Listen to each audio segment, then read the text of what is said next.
Welcome to ICD-10 Transition Readiness Assessment, presented to you by the Healthcare People. With the ICD-10 transition settled, hospitals and providers, anyone covered by HIPAA, are scrambling to update their code sets and continue to do business at the same time. This webinar will cover key high-level steps to anticipate the impact of the ICD transition, share strategies for preparation, and help with your readiness assessment.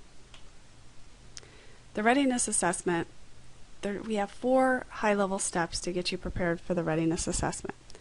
Conduct your current state assessment, develop solution alternatives, conduct a gap analysis, and develop a roadmap. We'll go into a little detail on each one now.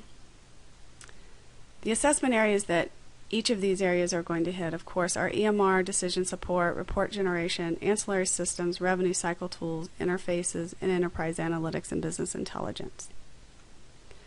The first part of conduct current state assessment, you're going to conduct an assessment of the areas that are going to be impacted in your technology, your operations, your people, and your strategy.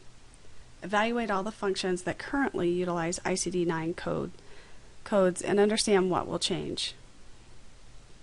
The workflow impact analysis has got to hit all of your business cross-function systems, from all your operations to your financials and all your external. So a good inventory of all of these systems has to be completed right up front.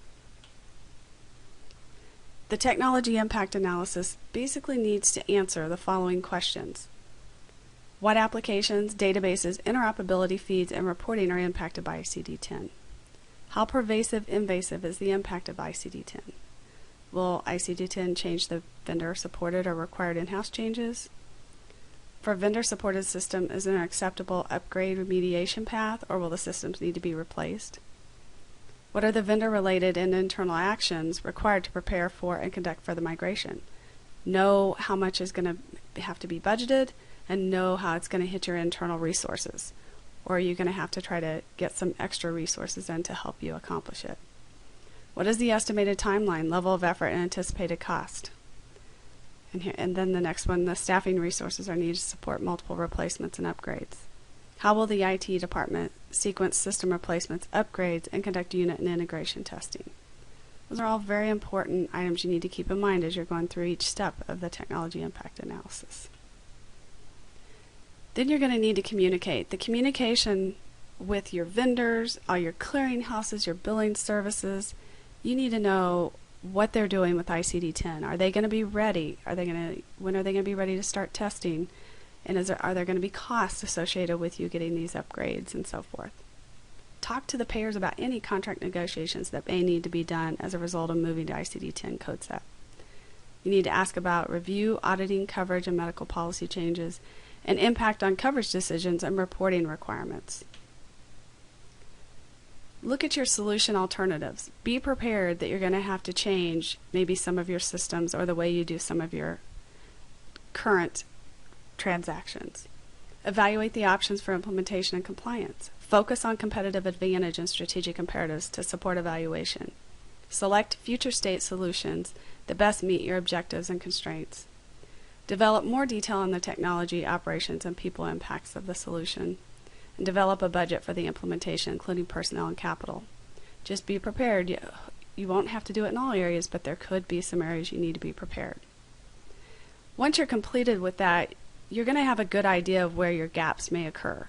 Identify the processes and the gaps between the current state and your desired target state.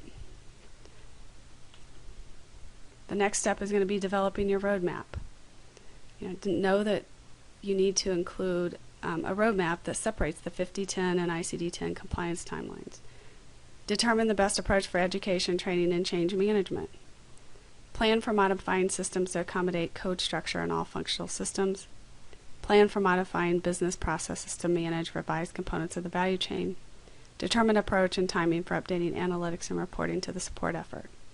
And again, this roadmap is cross-business function. There's a lot of communication that needs to take place, and a lot of people that need to be included to understand what this roadmap includes.